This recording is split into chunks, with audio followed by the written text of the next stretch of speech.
इस्लामाबाद की तारीख और उसके क़याम में एक अहमियत रखने वाला मकाम ये है शक्करपड़ियाँ, जहाँ साल 1960 में साबिक सदर अयूब खान ने अपनी काबीना के हमरा इस्लामाबाद के क़याम की मंजूरी दी थी। उस वक्त इस्लामाबाद में 85 देहात आबाद थे, जिनको मुख्तलिफ शहरों में मुंतकिल कर दिया गया था। उस वक्त के राजा अलादाद खान की हवेली आज भी यहाँ पर मौजूद है, जिसको उसकी असली हालत में महफूज रखा गया है और इस जगह को लोक विरसा कहा जाता है।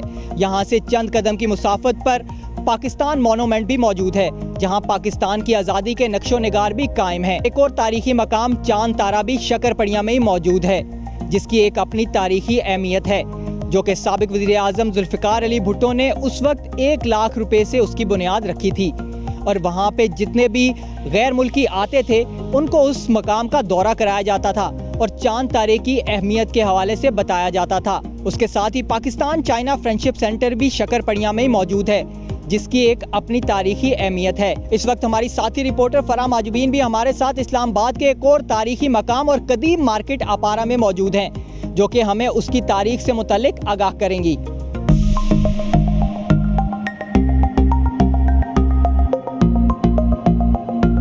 जी फैजान, आपको बता रहे थे शक्करपड़ियाँ के बारे में। मैं आपको इस्लामाबाद की सबसे पहले तिजारती मरकज़ अपारा मार्केट के बारे में बताऊंगी। 1960 में दारुल हुकूमत के कराची से इस्लामाबाद मुंतकिली के साथ ही सेक्टर G6 में सरकारी मुलाजमीन के लिए क्वार्टर्स की तामीर का सिलसिला शुरू हुआ। आबादी के साथ ही यहाँ एक अवामी तिजारती मरकज़ की ज़रूरत भी महसूस की गई, जिसके बाद अपारा मार्केट का क़याम अमल में लाया गया। अब आप सोच रहे होंगे कि इस मार्केट का नाम अपारा क्यों रखा गया। क़याम इस्लामाबाद के बाद इस्लामाबाद में पैदा होने वाली सबसे पहली बंगाली बच्ची का नाम अपारा रखा गया, जिसके पैदा होने की इस कदर खुशी मनाई गई कि इस मार्केट का नाम ही इस बच्ची के नाम से मंसूब कर दिया गया। अपारा की तस्वीर भी CDA ने अपने पास एक यादगार के तौर पर महफूज कर रखी है। अपारा की एक निस्बत इमाम बरी सरकार से भी है। कहा जाता है कि इमाम बरी सरकार के वालिदैन ने यहाँ रिहाइश इख्तियार की और यही उनके मज़ारात भी हैं। खयाबान सोहरवर्दी रोड के साथ मौजूद इनके मज़ारात पर हज़ारों अकीदतमंद दिन भर दुआ के लिए तशरीफ लाते हैं। अपारा की सड़कों पर दिन भर गहमा गहमी रहती है। शहरी बड़ी तादाद में इशिया खुर्दनोश के साथ साथ ज़रूरियात ज़िंदगी की दीगर इशिया, कपड़े, जूते, ज्वेलरी, पंसार की दुकानों पर, करियाने की दुकानों पर, साथ ही साथ मैकेनिक की दुकानों पर आते हैं और यहाँ से अपने ज़रूरत की इशिया खरीदते नजर आते हैं। तकसीम बंगाल के बाद अपारा का खानदान अपने नए मुल्क बांग्लादेश शिफ्ट हो गया, लेकिन अपारा मार्केट आज भी उनके नाम से मंसूब है और यहाँ हज़ारों शहरी दिन भर आते जाते रहते हैं और यहाँ की गहमा गहमी और रौनक बढ़ती ही जाती है। अब मैं आपको ले चलूंगी सरसब्ज़ सब्ज़े से घिरी रावल झील पर, जहाँ मौजूद हैं तुराब नकवी। जी तुराब।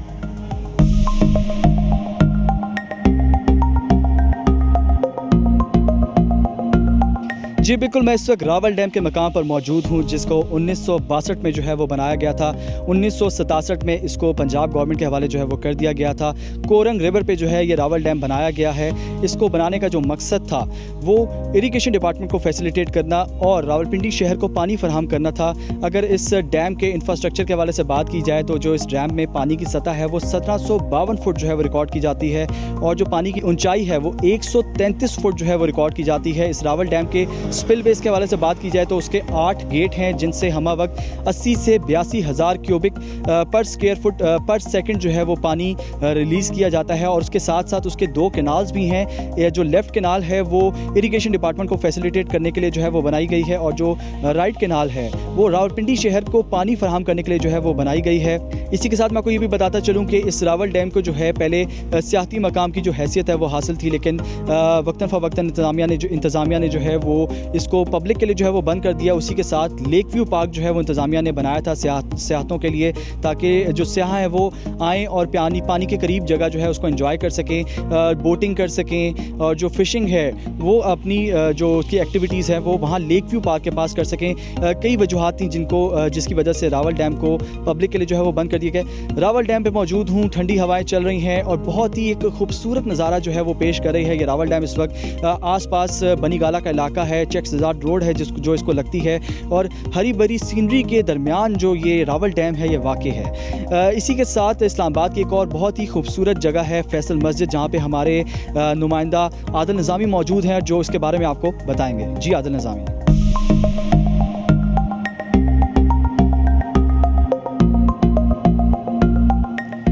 जी बहुत शुक्रिया तुराब। हम इस्लामाबाद की पहचान फैसल मस्जिद के बाहर मौजूद है और आज हम आपको फैसल मस्जिद की जो तारीख़ है उस हवाले से बताएंगे। सऊदी फरमानरवा शाह फैसल बिन अब्दुल अजीज़ ने 1966 में पाकिस्तान का दौरा किया था और इस दौरे के मौका पर उन्होंने फैसल मस्जिद बनाने का ऐलान किया था। तकरीबन 10 साल का अरसा लगा। 1986 में वफाकी दारुल इस्लामाबाद में खूबसूरत ये फैसल मस्जिद जो है इसकी तामीर हुई। जनूबी एशिया की सबसे बड़ी मस्जिद होने का फैसल मस्जिद को एजाज़ हासिल है। इसके साथ साथ दुनिया की टॉप 10 जो बड़ी मसाजिद हैं उसमें भी ये मस्जिद शामिल है। 140 एकड़ मजमूई तौर पर इसका रकबा है। 4 कंक्रीट के सतूनों के ऊपर खड़ी हुई है, बीच में कोई पिलर नहीं है। 4 कंक्रीट के खैमा नुमा जो हैं इसके पिलर्स बनाए गए हैं। और जब इसको बनाया गया मस्जिद को तो इसके साथ वफाकी इस्लामी यूनिवर्सिटी जो है, इंटरनेशनल इस्लामिक यूनिवर्सिटी जो है वो भी यहीं पर कायम की गई। इसके साथ साथ लाइब्रेरी भी यहाँ पर बनाई गई। बैनुल-अक़वामी दुनिया से आने वाले सियाह हैं, खूबसूरत मंजर यहाँ पर मस्जिद का आकर देखते हैं। अब मरगला की पहाड़ियों के दामन में वाक़ खूबसूरत सियाहती मुकाम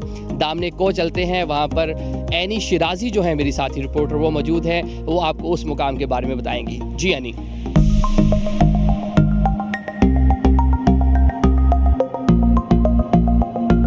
मैं इस वक्त मौजूद हूँ दामने को पर। और दामने को क्यों कहा जाता है? दामने को इसलिए कहा जाता है कि ये एक पर्शियन वर्ड है जिसका मतलब है फुट हिल्स या दामने को इसको इसलिए कहा जाता है क्योंकि मारगला की पहाड़ियों की फुट हिल्स में दामने को वाक़े है।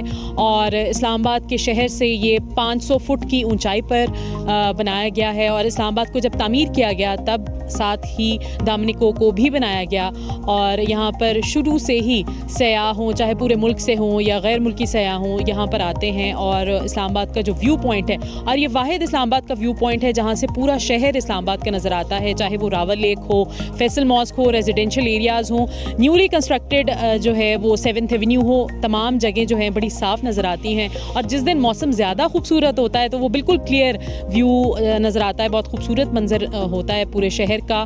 और पेनोरामिक जो है व्यू इस्लामाबाद का वो नज़र आता है। और साथ साथ मैं ये भी बताती चलूँ कि जब दोबारा से इसको रीडेवलप किया गया 2007 में तो यहाँ पर पार्किंग स्पेस भी ऐड की गई और भी चीज़ें ऐड की गई। दोबारा से यहाँ पर पत्थरों से खूबसूरत पॉइंट्स बनाए गए और बंदरों के लिए स्पेसेस बनाई गई। पहले यहाँ पर मौजूद नहीं थी। बंदर यहाँ पे बहुत बड़ी तादाद में होते हैं, तो यहाँ पर स्पेशली जो है जगह कंस्ट्रक्ट की गई, बनाई गई बंदरों के बैठने के लिए। ये वाहिद व्यू पॉइंट तो है ही जहाँ से पूरे इस्लामाबाद का नज़ारा आता है। लेकिन जब हम जाते हैं पीर सुहावा की जानिब तो पीर सुहावा के रास्ते में ये जगह आती है दामने को, और साथ साथ जो बाकी सियाहती मकाम है वो भी नज़र आते हैं।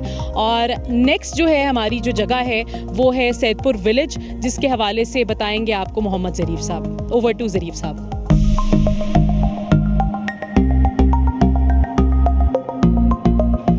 जी मैं इस वक्त सैदपुर गांव में मौजूद हूँ। सैदपुर गांव इस्लामाबाद से मुंसलिक एक छोटा लेकिन इंतहाई खूबसूरत और कुदरती मनादिर से भरपूर एक गांव है।